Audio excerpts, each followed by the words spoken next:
Good morning, everyone. I'm Scott Jones, the CEO of Forest Landowners Association. We appreciate you taking the time out to join us today on this webinar. This is part of a webinar series that we have been providing out to private forest landowners and those others interested and members of the Forest Landowners Association to help keep you engaged on the information that we think is most important to you. Our last webinar was on taxes. We've had webinars on the first 100 days of the Biden administration and on carbon markets available to private landowners. Today, we're going to look into cost and cost trends for forest practices. As serving as the CEO of Forest Landowner Association, I'm also the director of the Forest Landowner Foundation. This is a project that the Forest Landowner Foundation partnered with Adam Maggart and Auburn University this past year to help provide some needed resources to make some improvements. I know Adam will touch on that briefly to this survey. So we're really happy we can bring this to you today and to introduce Adam and tell you a little bit more about the content today is Forest Landowners Vice President Melinda Gable. Melinda? Thank you, Scott. Yeah, we're really excited to be giving you this webinar and to have the latest results of the cost trends of Southern forestry practices. This survey in partnership with Auburn University dates back to 1952. So it is the most comprehensive and long-running survey of its kind. And we have a variety of stakeholders who use this data, from forest landowners to forest consultants, state forestry agencies, academia, research, and extension services. So it is wide use and look towards the results every time they come out. You know, collecting and tracking the data is key to assessing the feasibility and sustainability of forest management practices. So depending on how you use the data or who uses it, everybody gets really value added information out of it. And it's really important to understand the cost involved to owning and managing a forest, and you know, whether you're growing it for timber or managing it for other reasons. The more society leans on forest landowners to contribute to the economic and environmental values, I think the more important this survey becomes, so they understand what good management is and the various costs. So prior to this year's survey format, we really relied heavily on filling out the information by paper. It was very tedious. You had to track your cost per acre every year and then fill it out. So I know there's probably some of you on this webinar who have participated in many of the surveys, and I just want to say thank you from the Forest Landowners Foundation for always taking that time and filling out the survey. It really means a lot. However, we are really fortunate and pleased that with the grant from the U.S. Forest Service, that the Forest Landowner Foundation has been able to work with Dr. Adam Maggart and the Auburn University to transition the survey online. I think those of you who filled it out this past year saw those improvements. And we're going to continue to make improvements. We're using a new software called Qualtrics, which really will allow us to do better analysis and better delivery of it. So some of the other things we are looking to do is, of course, increase the response rate. We continue to improve on that, but want to see more responses throughout the Southeast. This is a Southeast survey that we do. And also from the various types of landowners, you know, family forest landowners, private landowners, industrial TIMO landowners, NGOs. We want to collect data on all that because it's really important in understanding forest ownership and forest management. So as we look to improve it, we are forming a multi-state stakeholder committee. If you have any ideas, thoughts on improving the survey or distributions of it, please let us know. You know, you can contact Adam and tell him you want to get engaged, or you have some ideas on how to improve it, or just thoughts in general. We welcome all the feedback we can get. So with that, I'm going to turn it over to Adam and let him talk about the results of the latest survey. Thank you, Melinda. And again, thank you for everyone for attending today. What I'm going to focus on is I'm going to tell you a little bit about kind of the history, just briefly, of where this survey's been. Like Melinda mentioned, it's been going since 1952, and it served a huge purpose in the industry, and kind of talk about the goals of that survey as well.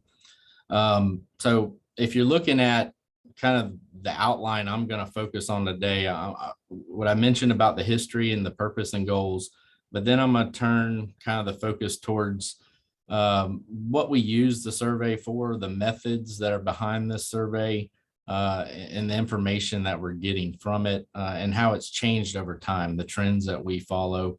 I'm going to talk about what we're seeing over time, but also really kind of focus as well on the last 10 years or so, and in particular, really just probably from 2016 to 2020, more importantly. So, based on time, I will reflect a little bit about that and what's driving some of those costs, and kind of, talk about going forward, the improvements that we can make in terms of response rate.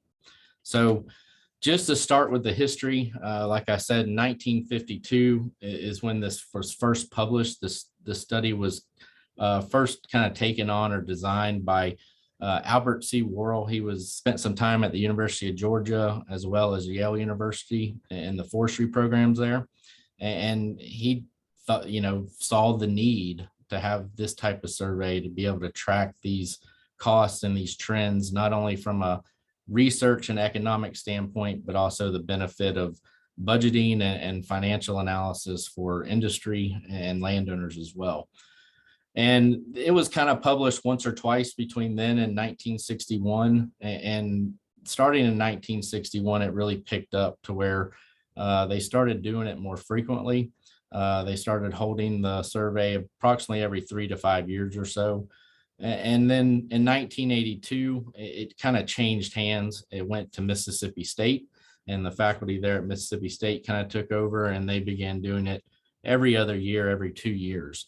And then that went on for a while. And then in the late 90s, it switched hands again. It came to Auburn University. And then in 2018, it was passed on to me. So I kind of took over in 2018. So this is fully, I participated in the 2016 survey and helped with it, but then I fully kind of took control in 2018, which was the 25th version. And now we're going to talk about the results of the 26th version today. So the purpose and goals of this, it's really understanding the cost of these various forestry practices, and not just the present costs, but the long-term study of the changes and what drives those changes in these costs. It really became a kind of a standard in the industry for keeping up with this over time.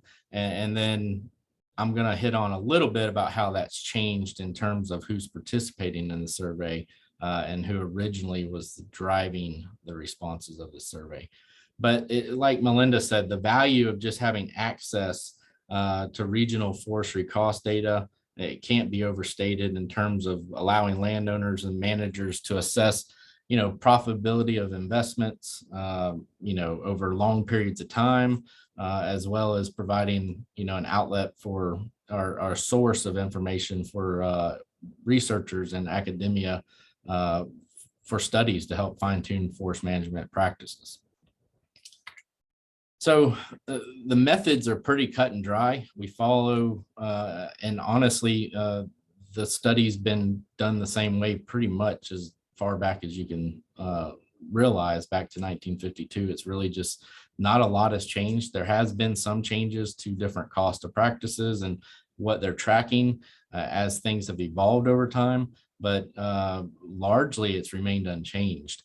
And we're working with the Forest Landowner Association to give it a good overview, a good comb through to see what needs to change going forward based on our current industry, and kind of, are we collecting data are we missing anything that we should be collecting, and are we collecting anything that may no longer be that relevant? So we're taking a hard look at it right now. The results are based on responses to the questions of this, the major forestry practices that we have, and their questions directly related to the cost of those practices. And really all this focuses on just the weighted average of those costs, and that's what's reported. There's not a lot of statistics run on this and available. It's just it's strictly an outlet to provide cost information over time to landowners, forest industry, and folks that can benefit from that.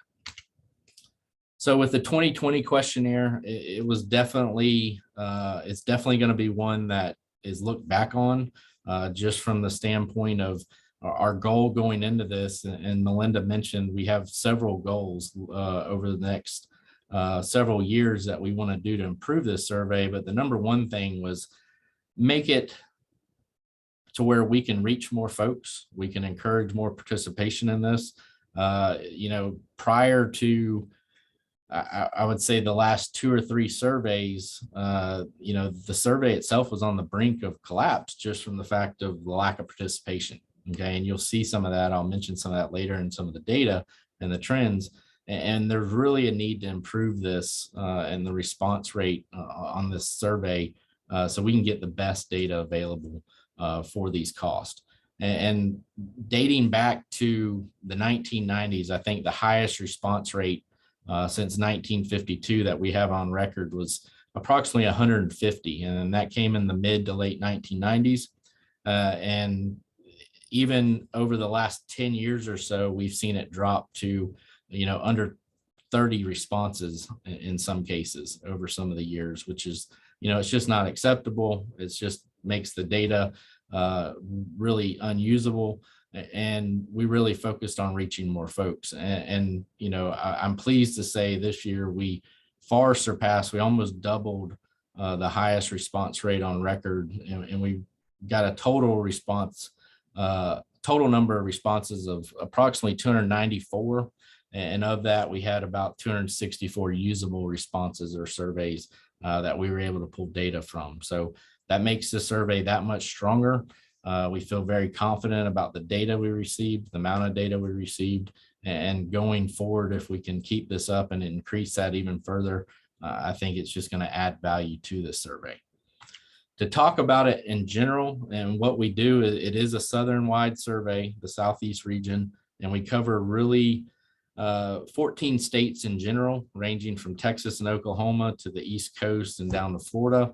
And we break that up into 3 different, regions or subregions. And we're talking about on the figure here, that subregion A, that's the Southern Coastal Plain. Then you have the Northern Coastal Plain and then the Piedmont region. And we like to break that up so we can separate those costs out as much as possible. Instead of just looking at overall average cost across the region, we can actually break it down by subregions in this category. And those have a significant impact on the cost of those forestry practices as well, as you'll see. So those are the 3 regions that we focus on. So when we have responses to this survey, the first thing we look at is how we can break it out further to make it more applicable to certain places. And the first thing we do is break it by region, and then we go from there if we can break it down further. So for the 2020 survey, like I said, we had 264 usable responses, and you can see the breakdown here by region or subregion, with the Northern Coastal Plain having the most responses. Almost nearly half the responses came from the Northern Coastal Plain subregion. The Piedmont was next at around 33%, and then the Southern Coastal Plain came in at just under 20%. And this isn't really uncommon. Looking back over the years that I've found, the Northern Coastal Plain typically has the highest response rate for this survey. It fluctuates a little bit from survey to survey, but this is a pretty good representation of what's seen, I would say, long-term or overall on average.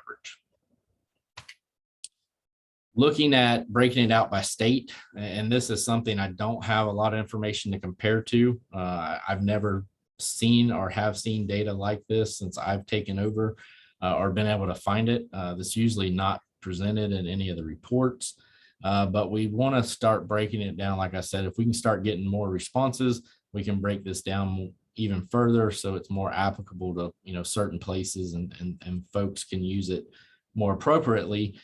And looking at this, a large percentage of those responses came from Georgia and Alabama. And I know since I've at least the 2016 survey, so 3 surveys now that I've been a part of, Georgia and Alabama and South Carolina, those 3 states typically have the most responses. And then it kind of varies from there from survey to survey. But you can see there, just out of curiosity, if anyone's interested, where these responses are coming from based on the states that we record. The only state we did not receive a response from that we do survey this year for 2020 was Missouri. So what do we kind of capture? And these are the list of the forestry practices that are being tracked or are being, looking at the cost changes that we ask questions about on the survey.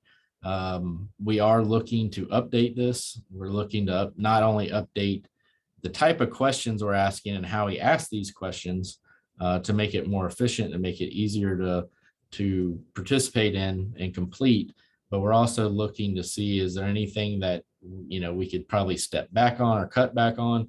Is there things that we need to start, tracking that we're not tracking? And that's definitely something that we'd like to hear from everybody. If you have comments on that, please let us know, because that's what we're looking to do next. But we cover practices from prescribed burning, chemical application, which is really a fancy way of saying herbicide control and herbicide methods, timber cruising, timber marking, mechanical site preparation, both hand and machine planning, fertilization, and then pre-commercial thinning, fire protection, and custodial management. And I have those highlighted there just because we don't really have anything to show with that. You'll see those in the tables in the report that comes out, but those are typically the ones that over time have had the least amount of responses. But I will say this year, custodial management jumped up quite a bit. And I want to make the point is I think it's just the way we were able to answer or portray that question using the Qualtrics survey compared to the kind of the mail out version that we had. We kind of were able to specifically address some of the issues that we were finding with some of the previous surveys on that question, since it's so broad. But I'm going to really focus on the ones there that aren't highlighted in red today. I'll talk about those specifically, really talk about hand and machine planning, and then we'll talk about those trends. So the percent, based on the percent usable surveys that we've seen, you're looking at forestry practice and the amount of responses are what makes up from those usable surveys. And this is pretty common for what I've been seeing over the last few years. Planning is definitely the most popular. We get the most responses, from planning. It gets completed the most often. And timber marking and fertilizations continuing to decrease in responses.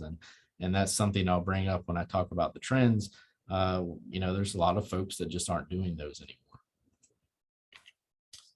And then if you look at the amount of acres reported, you can kind of see what we're talking about there, especially with timber marking and fertilization. This is from the 2020 survey. This is the amount of acres and thousands that were reported for each of these questions, are having those activities done in 2020. With timber marking actually increased this year compared to the last two surveys, and that's largely driven directly from the amount of responses that we were able to reach, the folks we were able to reach, and the participation. In 2016 alone, just to give you an idea, timber marking came in at around 15,000 acres total for the Southeast that we were able to record. So just the increase in the folks we were able to reach, we're able to get more data on that. But it is, those two practices are kind of slipping away in terms of just the commonality of using them. Timber cruising typically has the most acres, and then planning and chemical application. So it's pretty common, this trend, what we're seeing in the 2020 survey in terms of acres. We've magnified the amount of acres just based on the amount of folks we were able to reach in the participation. But, the trends itself are pretty in line for what we've seen, at least over the last decade or so. So the average cost per acre, like I said, you could sit here and go through each of these in detail. We just don't have the time to do that today. So I just wanted to provide a slide that shows just the overall average. And like I said, you got to take this with a grain of salt, because there's a lot of factors in play with each of these when you're looking at an overall average, especially at a region level, that, from the report itself, you'll be able to break down a little more specifically based on certain things. But if you're looking at this just kind of gives you an update, just, what we actually saw is overall average for each of these. I don't have tree planting here because I'm going to talk about that in a little bit more detail coming up right now. But what I typically do would talk about each of these in detail. We just don't have the time to do that today. So I just wanted to talk about what those average prices were, briefly show those to you, but then I'm going to talk about the trends so you can kind of see how these prices that we received on average kind of relate back to what we're seeing, over time. So to talk about planning, and I wanted to spend the most time on this just because it is the most common or the most, I guess, popular practice that we've received responses on. And it's also one that, has been impacted quite a bit over the last few years and even decade. And I'll mention what those are. But 64% of the responses that were reported included some type of planning, whether it was machine planning or hand planning. Hand planning is still the most popular, but we have seen an increase in folks doing both machine and hand planning. And I think labor is driving that. I think the cost of labor and the wages and the labor issues we've seen from the policy side has increased that quite a bit over the last 4 or 5 years. Total acres reported were nearly 173,000 acres that we received. 72% of those acres reported were bare root loblolly pine. And what we found has been pretty par in terms of the cost of bare root seedlings versus containerized seedlings, with bare root being about 25% less than the cost of containerized seedlings. And when I say that, I'm not talking about directly purchasing the seedlings. I'm talking about what they're going to cost to put them in the ground to plant them as well. So hand planting is about 31% less than machine planting overall. And bare roots about 25% less than containerized seedlings. And another thing to point out with this survey, and this is why we want to really take a hard look at it, is things are changing. We don't just have loblolly pine, slash pine, shortleaf pine. We have multiple varieties of loblolly pine now that have varying cost, and an overall average cost is getting less and less applicable in certain regions because of that. So we really need to find a way that we can track these costs based on the seedlings that are being used, the genetics that are going into this, and how that's going to impact the overall cost down the road. Based on that too, 96%, I just want to mention, of the folks that planted on cut over land. So compared to 4% on old field sites. So influences of the cost here are, you're really looking at things such as labor and fuel over time that have driven this. As of late, what we've really seen is more of policy changes that have affected this. And I'll show you in the next figure when we look at the trends and how these costs have changed over time. I think we picked some of that up, especially what happened during the 2018 survey. We picked up that increase in hand planting cost that's directly tied to labor and policy with immigrant labor that we've seen over the last 4 years. And I think this survey was able to pick that up.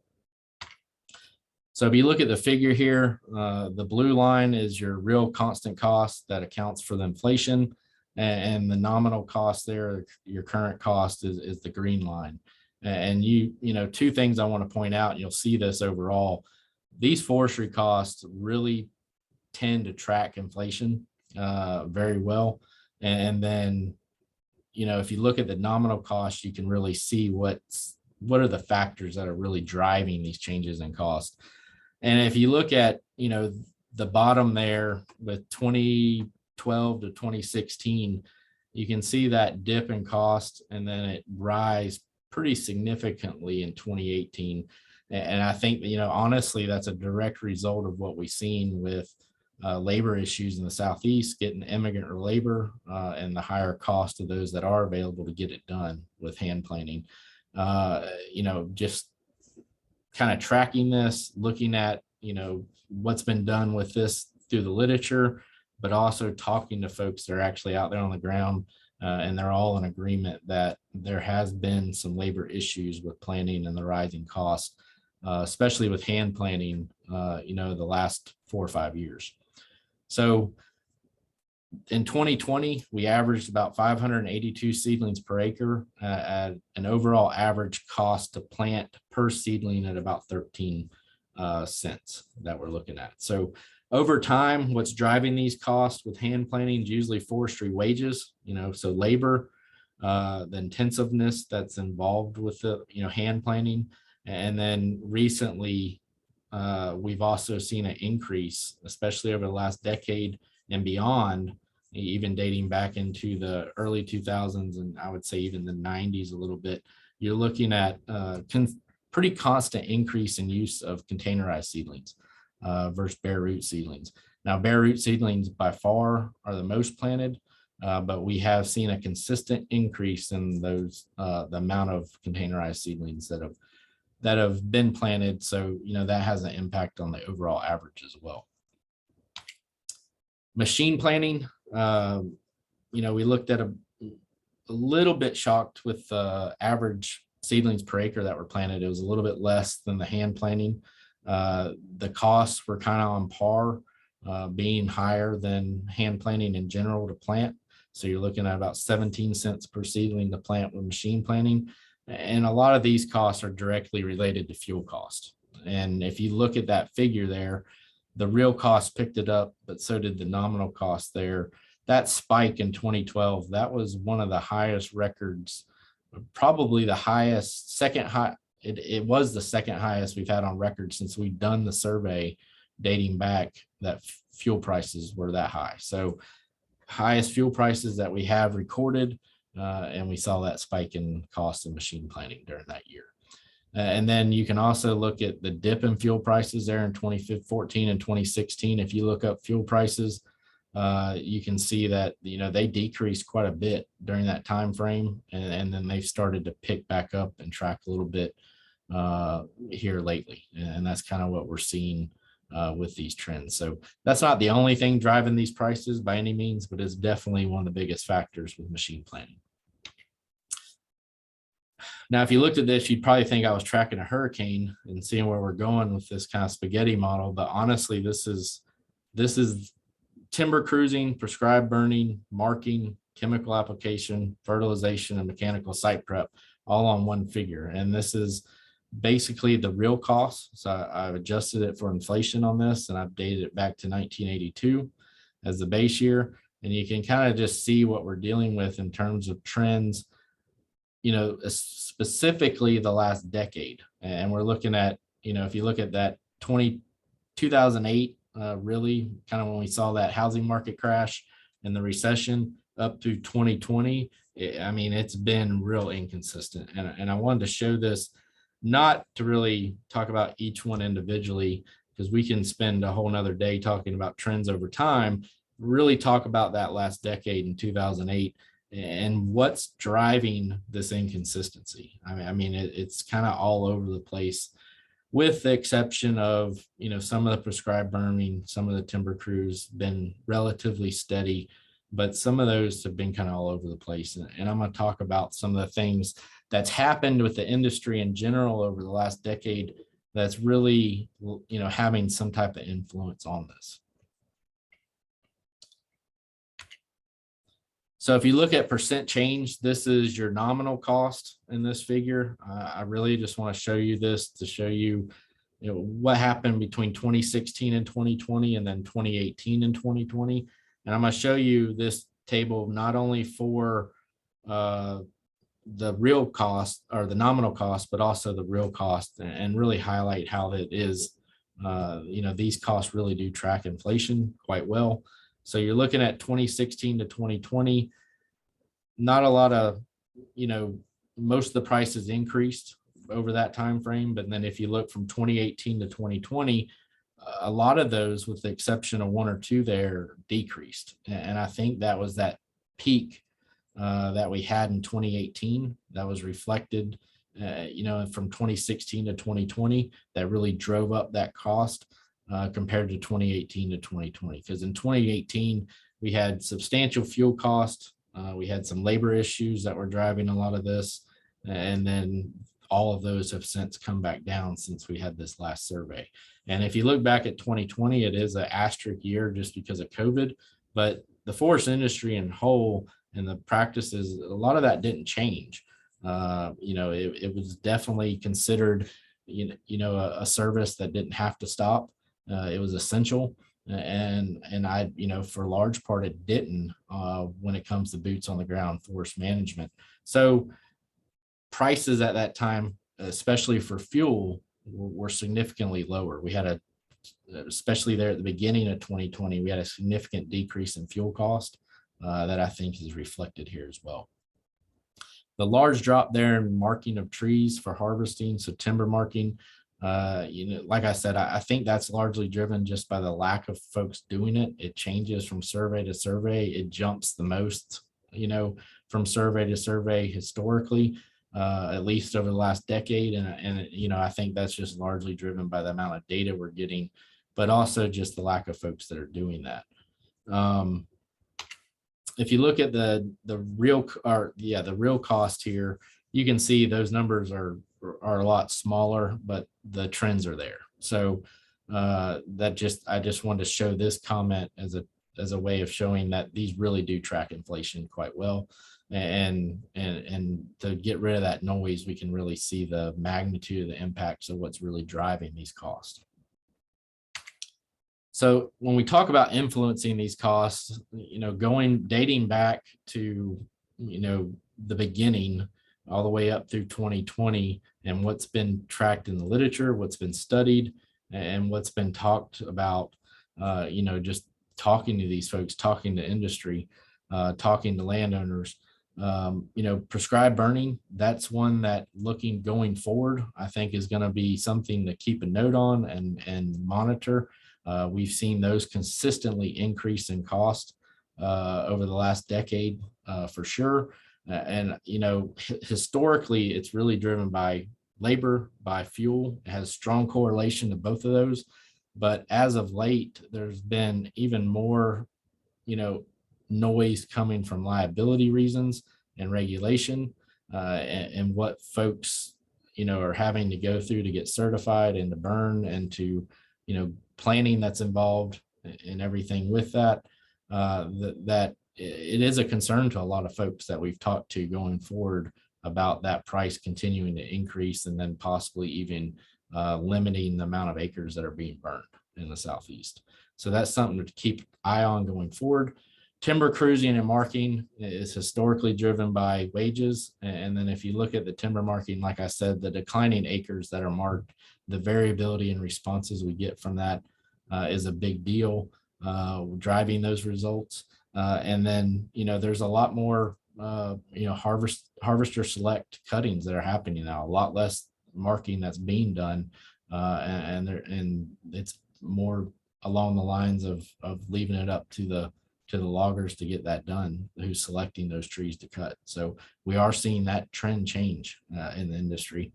Fertilization is driven or has been driven a lot by fuel cost, and it's directly correlated to fertilizer cost. So when you see spikes, things that cause changes in fertilizer, changes in fuel cost, you can pretty much bet that it's going to have an impact on the cost of fertilization for that year. Mechanical site prep, you're looking at fuel cost early on. We didn't really see that correlation with fuel costs. Honestly, has decreased, quite a bit over the last decade or so. One of those reasons is the decreasing demand. We are seeing less and less of that in these surveys and talking to folks that are doing that. A lot of them are going to herbicide site prep more frequently and having to use mechanical site prep as a result less. So the number of passes to get things done are declining, and so is the cost of that. So mechanical site prep is one of the few costs that are trending downward in actual cost going from what we've seen as of late. But overall, these costs that we track, if you look at the trends, especially over the last 2 or 3 or 4 years, the trend is pointing upward slightly of an increase in all these costs, with the exception of a few of these that are kind of on that downward trajectory. The survey changes is another thing. There's point in times throughout this survey that either changes in the question or how they're asked have been modified, and the amount of participation and who's participating has been a big deal.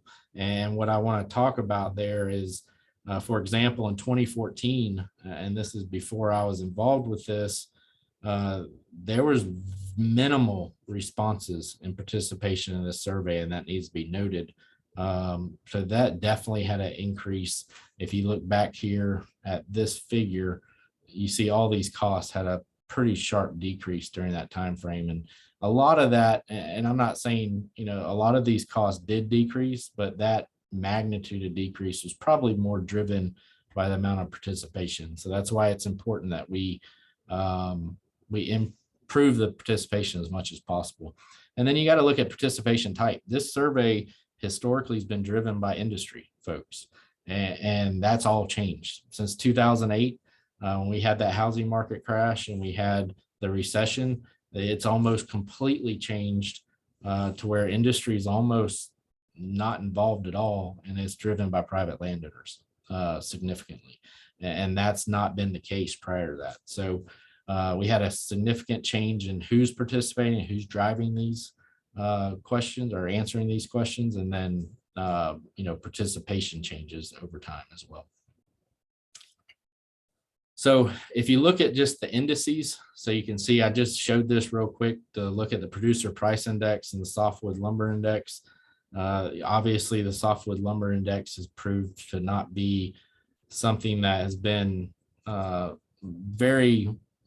something to very well look on, especially with 2020 and what happened there, just because of the kind of that freak happening with COVID and what happened with lumber prices during that time. It's just not giving us a good representation of what's driving these and how these costs are responding. But the producer price index is pretty good. And if you look at 2016 to 2020, all those costs increased slightly, along with the producer price index or the cost of goods, wholesale goods overall. And then if you look at 2018 to 2020, with the exception of timber cruising, which I think again goes back to is largely driven by labor, you're looking at a decrease in these costs and along with the producer price index. So they are following suit to what's happening with a lot of goods overall. And the exception, the softwood lumber index at times is a pretty good predictor, but in 2020 that kind of changed that, at least for now, and what's happening with the softwood lumber index. So that's not being really reflected down to the landowners, down to stumpage, and then forestry costs in general. So just to summarize, the cost of practices, they're variable, they're inconsistent over the last decade, but overall we're seeing that slight increasing trend for most of these practices, even when it's noisy like that and what's going on. And then the costs tend to increase. So the costs tend to be a little less in the southern coastal plain, and then they're going to gradually increase a little bit in the northern coastal plain and then the Piedmont. So the overall trends, that's kind of what we're seeing. And a lot of that has to do with topography and just the ability to get some of these forestry costs done. I know, Scott, I think I'm running low a little bit on time here. So I just want to say a couple things with this inconsistency over the last decade and what is likely some of the factors that, outside of what traditionally has driven these costs that have a role. And really several things stand out. One is the depressed markets. Okay. And I will show real quick, this is, everybody's probably seen a figure like this somewhere in the Southeast over the last decade. And this really highlights what happens there in 2008 and 2009 with the housing market collapse, and then the flattening of, pine sawtimber stumpage, and it hasn't responded since then. So the markets have been depressed. This has, and we've heard from folks, has definitely had some type of influence on management decisions, how much that's influenced the actual cost of these practices, is still to be seen, but it definitely has had an influence on what folks are managing for, how they're managing, which is going to have a influence on cost. The other two things I want to mention have to do with ownership change that we've seen.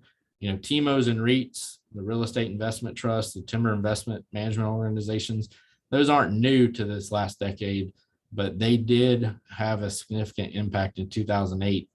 That financial burden that a lot of the industry was faced with during that time did cause a lot of restructure. And a lot of the industry folks went and restructured towards TIMOs and REITs, and how they manage forest are different a lot of times than industry in ways. And, that's definitely something that we need to keep track of on how that changes and how that affects the cost of these forestry practices. It's definitely affected the cost of this or the participation in the survey. Just to give you an example, in terms of industrial folks that participated, in 2008, we had 163 folks from industry participate in the survey. In 2014, that was down to 92. In 2016, it was down to 19. So it definitely has changed industry folks and who can participate and who's even allowed to participate anymore. It's also affected private consulting firms, as a lot of those, what we had in that booming era prior to 2008, are either no longer around, or they just don't no longer want to participate in those surveys.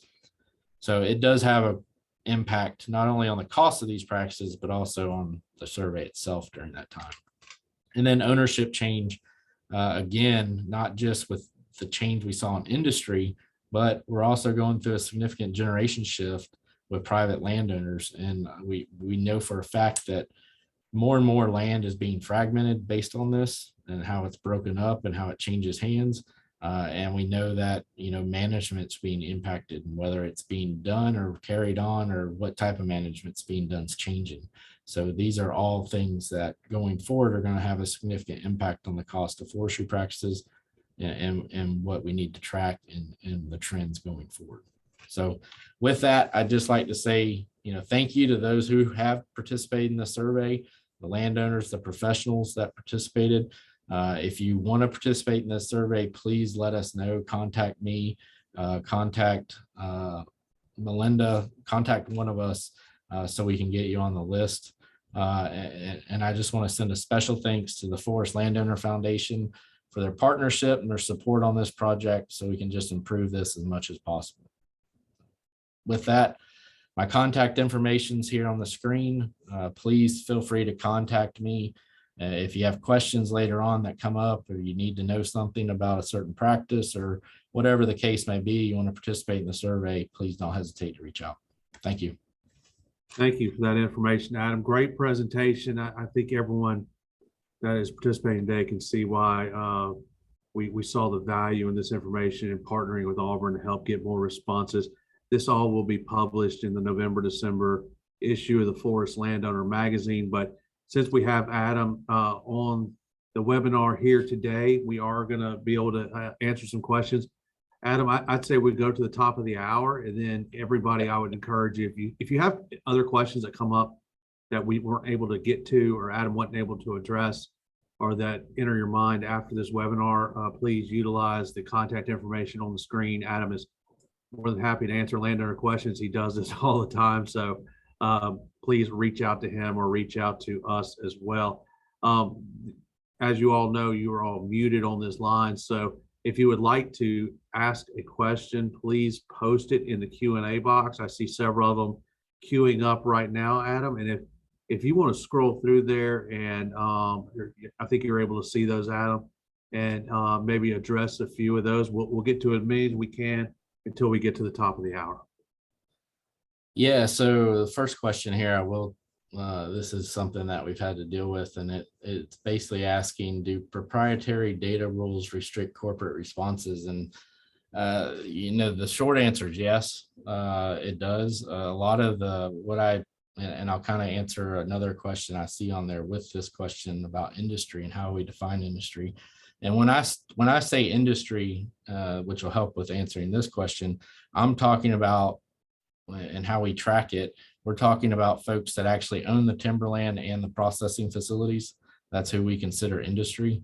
And those folks did not have as much restriction in participating in the survey. The TMOs and REITs do. So a lot of the TMOs and REITs, they're not allowed to participate in the survey. It's not that they wouldn't like to or want to, but we've heard directly from some of those folks where it's just not a possibility right now with how things are going and, you know, how their investments and things are run. So to answer your question, that's how we define industry, but then yes, data rules do restrict some of the corporate responses. But it, like I said, it varies. It depends on the corporation, but it also depends on, you know, kind of what those overall rules are when it comes to the TMOs and REITs as well. Let's see.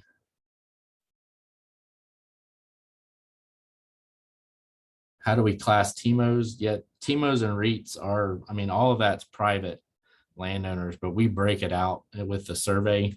So when we don't have a lot of those folks participate. I'm gonna find the slide that breaks down. I think we have a slide on here. I may not have added it to this. I don't think I have it on this presentation exactly, but we break it down based on when you participate in the survey, you define, you know, private's just not private lumped together. It's broken down by, you know, whether it's a family forest landowner, whether it's a consulting, you know, private consulting firm, or whether it's just, you know, another corporate company as well. So that private is not just grouped together, it's broken out.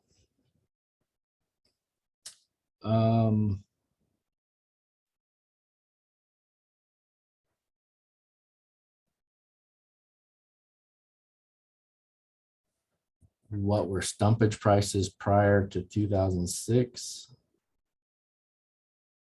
Come back to that one.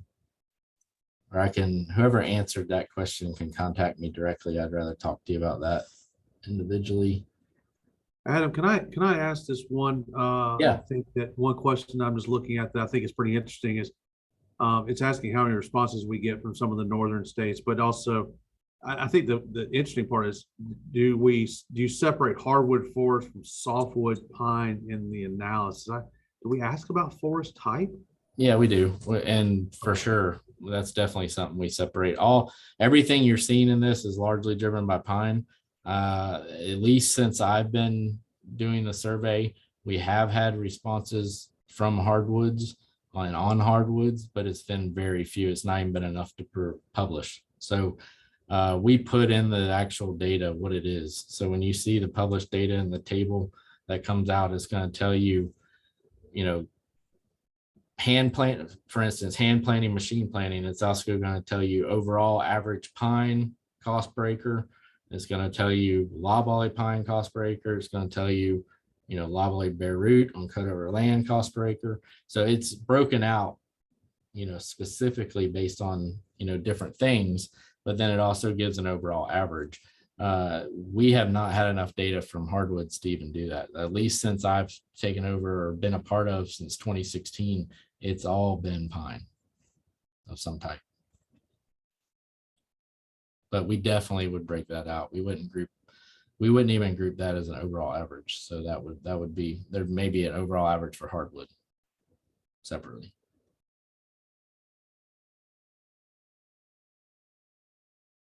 We do not track updated information on logging cost, and that's something we may consider doing going forward. There's other surveys out there that do a lot of tracking and surveying on the logger side of things. You know, that was a good question, but this is strictly just the management costs in general. Can I show the slide again with average cost per practice? Sure thing.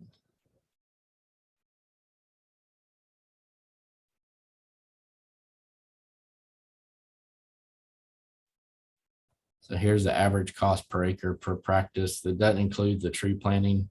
I broke that out separately. And like I said, you need to take this with a grain of salt because, you know, like mechanical site preparation, that's going to be influenced by number of passes and the type of site prep that's being done or the type of equipment that's being used. These are just overall averages.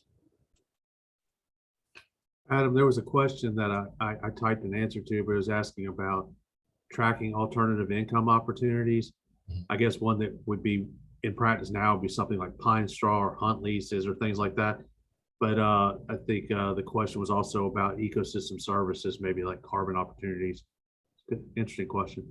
Yeah, no, we, I mean, I think we still have to limit what we do just from the magnitude of how long the survey can be and what we're looking at. So we definitely want to stay more focused on the forest management practices largely in terms of timber production, but we are looking to,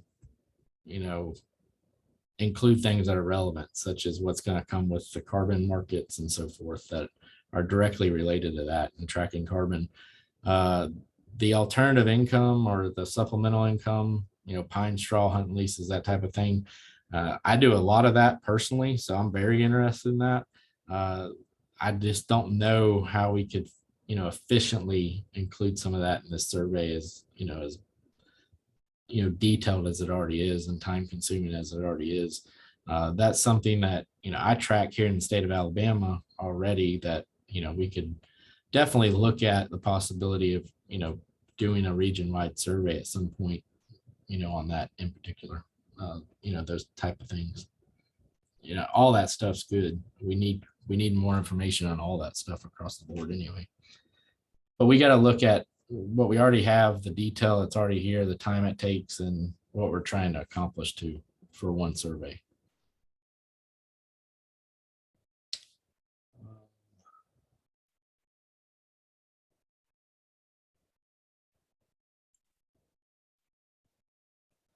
I had a question about suggestions for adjusting these costs to a specific region. I don't know if I understand completely, but when you look at these, the publication that comes out, if we have enough data to break it out by subregion, and what I mean by that is, and if you're talking about subregion, Southern Coastal Plain, Northern Coastal Plain, and Piedmont, you're going to see overall averages for each of those. So the published data will have all that included. If you're talking about specific regions around the country, I don't think there's anything we can do to adjust these costs without knowing more about what's happening with those practices. And a lot of the practices change. So you're not going to be able to directly compare cost of forestry practices in the Southeast with cost of forestry practices in the Pacific Northwest. I don't think, in terms of taking one and adjusting to get the other. I'd have to think about that one a little bit. Adam, I was reading down for you, and there's a question about data restriction extending to consultant forestry firms who handle TIMO and REITs. Yeah, I'm it's just all thinking a lot of participation, yeah, and it varies. Like I said, usually they're not gonna. They do have restrictions. At least the folks I've talked to have restrictions for those properties. So it may not restrict them as a consulting firm as a whole, but they're not going to be able to report data coming from those lands most of the time. But it's a case by case basis.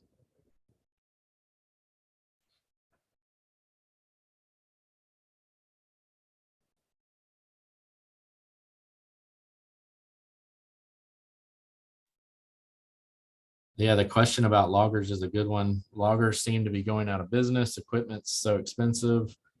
It's hard to get new, loggers to enter. Those are all major things that we're looking at in the industry as a whole going forward. It really starts with where the next generation's coming from. There's a big concern about, at the height of its day, you had those huge logging crews. You had a bunch of the smaller logging crews. You had a bunch of folks coming and going in the logging industry, and the only ones that are about left are those that just had the financial ability to keep it afloat. And that next generation, it's to be found. We don't know where that's coming from. So that's definitely a concern going forward. Equipment's a big issue. I know there's a lot of loggers that are holding on to their equipment a lot longer because of, they're able to, if something breaks on site, they have somebody there that can take an hour or two to fix it instead of having to take a week to get some of the new stuff with all the programming done. So both of those are big concerns going forward in terms of the logging. How that's going to fall back to the landowners is a good question, because it may be just a pure fact of, demand and need for what logging crews are out there. So that's definitely something as a whole that's being talked about and a concern, and needs to be addressed in the Southeast going forward.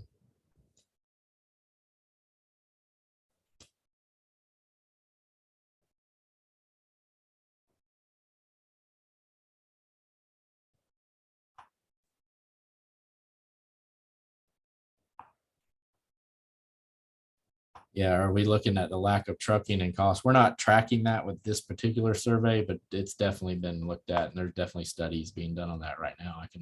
I can say that for a fact. The lack of trucking, that goes back to the logger issue. The logging side of things is being hit very hard. And what I mean by that is, we're not just where the next generation is coming from and the cost of equipment, and they're having to deal with, finding drivers to drive these trucks. Not anybody can drive them anymore. The insurance to drive these trucks is extremely expensive. And I just out of, while we're talking about this, I talked to a logging crew the other day. They have 6 trucks and they're only able to operate 2 at a time right now because of that. So it's definitely a big deal. And going forward, it's going to have an impact on logging costs, which, is both those situations, that cost has got to be absorbed somewhere. So how that plays out and how that impacts the cost of forestry practices and to the landowner, is being studied pretty heavily right now, and finding a solution for all of that across the board. But with this particular survey, we don't track it. Sorry, Scott. No, I was just saying, I think this line of questioning just kind of speaks to the relevance and need for data, and exactly why you guys do this cost and cost trend survey. As landowners, the more empowered we are with information, the better managers will become, smarter managers will become. Also, the more economically successful we can be on our properties. This has been an absolutely invaluable webinar, Adam. The information you provided is great. We appreciate it from the landowner community, from the Forest Landowner Foundation and the association. Just appreciate the work you guys do at Auburn University to put this together. I think it's been posted in the chat, but we will make this webinar, this recording, available online. We will send out a follow-up survey to all participants. With all surveys, we encourage you to participate in that. The more information we have makes us better at what we do. This will also be published in the November-December issue of Forest Landowner Magazine. Adam, I'd just like to extend a thank you on behalf of all the participants for everything that you're doing. Any last words, Adam, before we dismiss, sign off today? Yeah, one thing, Scott, it looks like I missed one question here I want to speak on. And they asked about estimates about the cost of commercial thinning. I'm assuming they're talking about pre-commercial thinning. And yes, we do track the pre-commercial thinning cost. I didn't cover it here, directly, but it's in the report. There's some things we just didn't have time to cover, but we definitely cover that for sure. That's one of those practices that is decreasing in folks that are doing, to be perfectly honest with you. So, I think thinning overall with the markets that we've had, there is kind of a trend going towards shorter rotations and less thinning because of the poor markets. So we'll see how that plays out going forward. But we are tracking that. And then, speaking on his other point there, and the reason I want to answer this is it brings up a good point. Some of the way we ask these costs is hard for some folks to answer, because a lot of this is absorbed and different things. So like the timber harvest, when they have a timber sale or timber harvest, the thinning that goes into some of this is just a percentage of the overall cost to that landowner, and they can't break that out in some cases. So we really need to look at ways that how we answer these questions now as the industry is changing, how things are being grouped, how things are becoming percentages of overall agreements, so we can get better data on some of these. So, but no, with that, like I said, this is one of those surveys and one of these presentations where we can really just touch on it based on the amount of time. This is one of those things we could probably sit here all day and talk about in detail with all these costs and practices. So you're going to there's a lot more coming in the report that you can look at in detail. But if you have any specific questions about any cost or anything, more specific to any one of these costs, don't hesitate to reach out to me, because if we have it, I will, talk to you about it, try and find it, look it up, and get it to you. So just feel free to contact me with any of that. There's only so much we can cover in a short amount of time. So You did a great job covering it. Thank you so much, Adam. Thank you, everybody, for your participation today. Hope everybody stays healthy and stays well. And please look out for the next webinar. And we look forward to any more feedback you have. Thank you, Adam. yeah, thank y'all. Appreciate it. Take care, everyone.